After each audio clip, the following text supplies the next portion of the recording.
Voilà, donc moi je m'appelle Laurent Béal. Ça fait maintenant 26 ans que je travaille au CFA de Thiers en tant que formateur en coutellerie. Avant, j'ai travaillé à la Maison des Couteliers où j'ai fait 11 années dans cette structure qui était une association où on faisait des produits de haut de gamme en couteaux de chasse et couteaux pliants. Alors, ma venue dans la coutellerie, ça va peut-être décevoir, mais c'est par hasard. Donc, je suis arrivé à la Maison des Couteliers parce que j'avais fait de l'outillage avant. Et j'ai commencé comme ça. Et c'est là qu'en arrivant à la Maison des Couteliers, que j'ai découvert, moi qui suis né à Thiers, qui ai découvert qu'on faisait des magnifiques couteaux sur Thiers. Alors, c'est vrai qu'à cette époque-là, il n'y en avait pas beaucoup qui faisaient des produits de haut de gamme comme cela. Donc, j'ai commencé comme ça, en faisant un peu de visite dans la structure du musée, puis en commençant à faire des opérations basiques. Et puis avec le temps, on m'a confié des opérations de plus en plus compliquées et des opérations que j'ai répétées parce que ça me plaisait vraiment beaucoup ce que je faisais. Et je voulais vraiment arriver au même résultat que les autres. Et donc c'est de là que s'est déclarée un peu ma motivation pour la coutellerie. Alors mon premier couteau, oui, je peux dire que je m'en souviens, oui, parce que c'est vrai qu'au départ j'étais très passionné par les couteaux de chasse. Il n'y en avait pas beaucoup. Et je me souviens qu'on faisait des petits couteaux de chasse sympathiques que faisaient déjà les Américains à l'époque. Et je me rappelle avoir fait ce couteau-là, donc il était en boîte violette, je me rappelle, et je m'étais battu pour le faire parce que je l'ai recommencé 2-3 fois, ça me plaisait pas. Il y avait des choses que je ne maîtrisais pas encore, mais c'est mon premier couteau et que j'ai beaucoup aimé. À la base, j'étais mécanicien outilleur et j'ai été appelé à la Maison des Couteliers parce qu'à cette époque-là, sur les produits du haut de gamme, ils cherchaient des anciens mécanos ou des mécanos pour faire certaines opérations sur des fraiseuses, des tours, des rectifieuses, des choses comme ça, plus avoir fait de l'ajustage à la lime, des choses manuelles et être assez précis dans le travail de la lime. Donc pendant ces 11 années, les 2 dernières années, j'ai fini comme chef d'atelier dans cette structure. Et ensuite, j'ai intégré donc le CFAI de Thiers pour faire de la formation. J'ai compris à ce moment-là que j'étais en train de changer de métier. Il faut savoir que j'étais dans un petit atelier avec une petite structure, avec de super collègues et on faisait des super produits. Et donc du jour au lendemain, je me suis retrouvé derrière un bureau avec un référentiel de l'éducation nationale. Ça a été un peu compliqué au début et puis je me suis accroché. Et puis l'avantage, c'est que le centre de formation m'a laissé carte blanche, c'est-à-dire que j'ai pu construire tous les programmes qu'il y avait à faire, tous les cours, toutes les ressources, tous les exercices, agencer l'atelier comme je voulais. J'ai même eu la possibilité, après au bout d'un certain moment, de pouvoir acheter du matériel qui était plutôt manquant. Donc j'ai pu diriger ça comme je voulais. On m'a vraiment pas mis de barrière là-dessus. Donc j'ai pu construire tout ça. Il faut savoir que tout ce que j'ai construit au point de vue pédagogique est référencé par le référentiel de l'éducation nationale puisque c'est un diplôme national. Donc tout ce qui est dedans, il a fallu le mettre sur papier, puis il a fallu mettre en place tous les exercices à l'atelier pour pouvoir correspondre au référentiel, tout en gardant une certaine liberté d'action pour que les jeunes gardent leur motivation aussi, puisque le référentiel est écrit par des professionnels. Donc je rappelle toujours que la coutellerie c'est un métier de production. Ça n'empêche pas à côté de faire de la coutellerie un peu de prestigieuse, on va dire, donc de belles pièces, de faire du prototypage. Et donc en mélangeant un peu tout ça, on arrive aujourd'hui à avoir un programme qui est efficace pour les entreprises et qui est assez intéressant pour les jeunes. J'ai vraiment arrêté de faire des couteaux à ce moment-là parce que je me suis vraiment réorienté professionnellement. J'ai bien compris que la formation, c'était vraiment un métier à part entière où il fallait vraiment se donner à fond. J'en fais plus parce que j'ai pas le temps, j'ai pas un atelier à moi. Dans la structure du centre de formation, je prépare les nouveaux produits. Alors, je fais plus de couteaux entre guillemets. En fait, le centre de formation, depuis quelques années, on a acheté beaucoup de fournitures existantes et avec la découpe laser, aujourd'hui, on est capable d'avoir nos propres produits. Donc, on achète toujours de la fourniture, mais dans certains domaines, dans certaines applications, pour certains exercices, je fais du prototypage de nouveaux modèles que j'utilise pour le centre de formation. Donc je le fais uniquement à but pédagogique, mais ça me permet toujours quand même de garder la main. Faut avouer que quand j'étais à la Maison des Couteliers, ma grande spécialité, on était coupé en deux. On avait la moitié du personnel qui travaillait sur de la coutellerie pliante et l'autre moitié sur du poignard, couteau de chasse, on va dire. Et moi, quand j'ai commencé avec le poignard. Et le poignard, ma spécialité, c'était de faire les émoutures évidées. C'est ce que je faisais pratiquement toute la journée pendant plusieurs années. Donc ça, c'était ma grande spécialité. Et c'est ce qui me plaisait aussi beaucoup, parce que c'est le moment où le bout d'acier, quand on fait l'émouture, c'est à ce moment-là que ça ressemble vraiment à une lame de couteau. Alors moi j'aime bien dans les couteaux fermants, moi j'aime bien les couteaux arceaux, genre tiers et la gueule, cran forcé ou cran plat comme les Duk ou les Pradel. J'aime ce système de couteau qui est efficace, qui fonctionne bien, qui est rustique, qui est solide, qui tient dans le temps. Moi j'aime bien l'acier inoxydable, je suis pas fan d'acier carbone.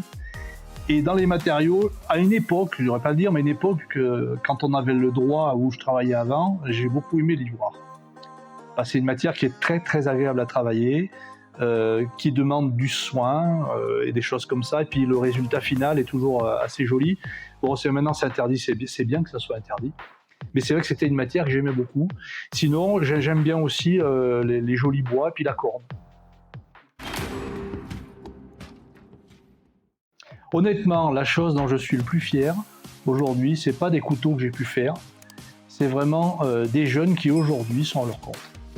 C'est-à-dire que quand je vois des jeunes qui sont à leur compte depuis quelques années, qui ont construit une structure fiable, quand je vois les modèles qu'ils font et qu'ils utilisent non seulement tout le savoir-faire qu'ils ont acquis ici pour faire du beau produit, mais de l'autre côté, ils ont bien compris qu'il fallait utiliser la technologie moderne pour la découpe des pièces comme la découpe laser, qu'ils ont bien intégré le fait que tout ce qui est numérisé était indispensable pour le travail, qu'ils ont pu vraiment construire quelque chose qui tient la route, quoi. Et ben là, oui, ma fierté, elle est là en fait, c'est d'avoir pu apporter à ces jeunes-là les bases, hein, parce que la formation, 2 ans en CAP, c'est des bases, c'est un marchepied. Hein. Après, c'est aux jeunes de progresser dans ce qu'ils vont faire plus tard. Parmi les jeunes, j'ai vu des profils qui ont bien évolué dans leur branche.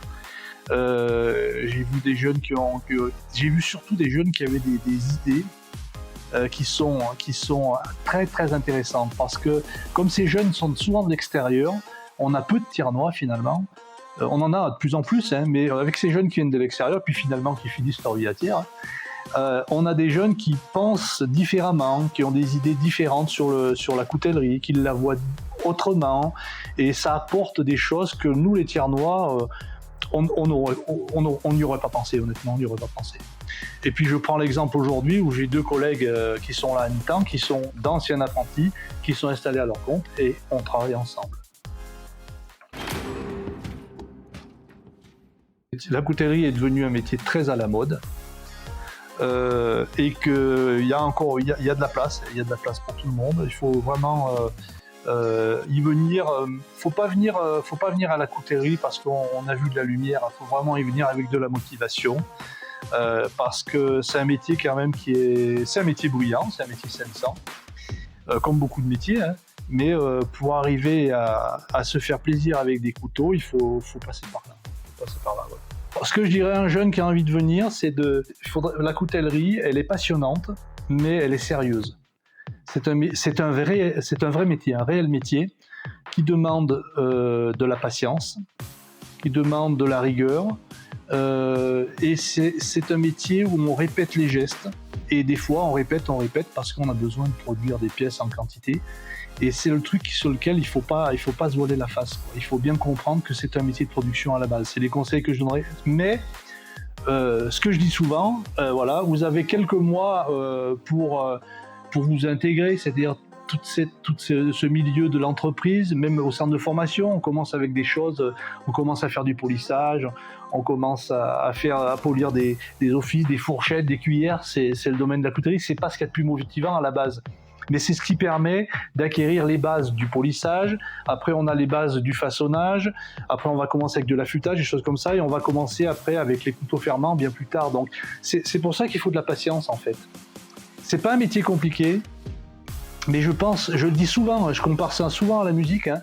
Y a beaucoup de jeunes qui veulent jouer de la guitare, mais il y a d'abord le solfège. Et la coutellerie, il y a de la théorie, il y a de la répétition de gestes, et répétition d'informations pour arriver à un moment donné.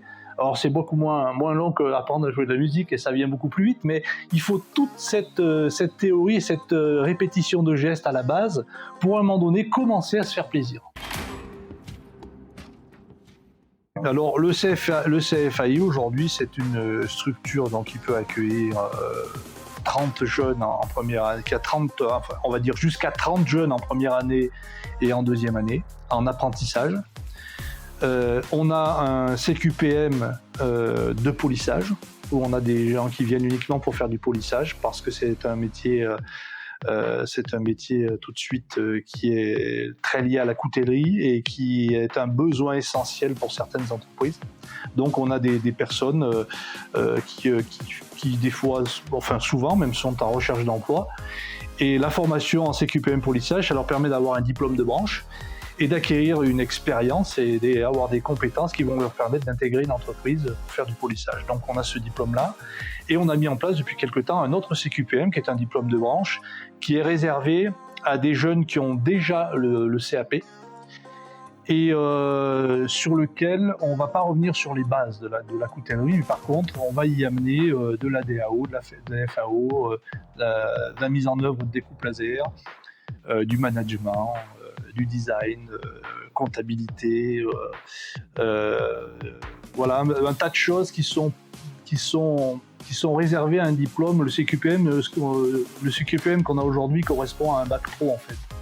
Voilà. Donc on est plus sur des futurs chefs d'atelier, plutôt sur des futurs chefs de projet, ou des jeunes qui vont vouloir se mettre à son compte et qui vont être capables d'intégrer toute la partie prototypage, réalisation, mise en œuvre, avec des calculs de prix, des choses comme ça, des process aussi, c'est-à-dire des gammes à mettre en place, et qui pourront mettre ces compétences en place pour une entreprise, ou ils pourront le mettre s'ils veulent se mettre à leur propre compte. J'espère que cette petite vidéo vous aura plu. N'hésitez pas à vous abonner pour en découvrir plus sur le monde de la coutellerie, à me laisser vos impressions en commentaire et à laisser un petit like ou à partager la vidéo pour aider à faire grandir la chaîne. Et surtout, restez affûtés!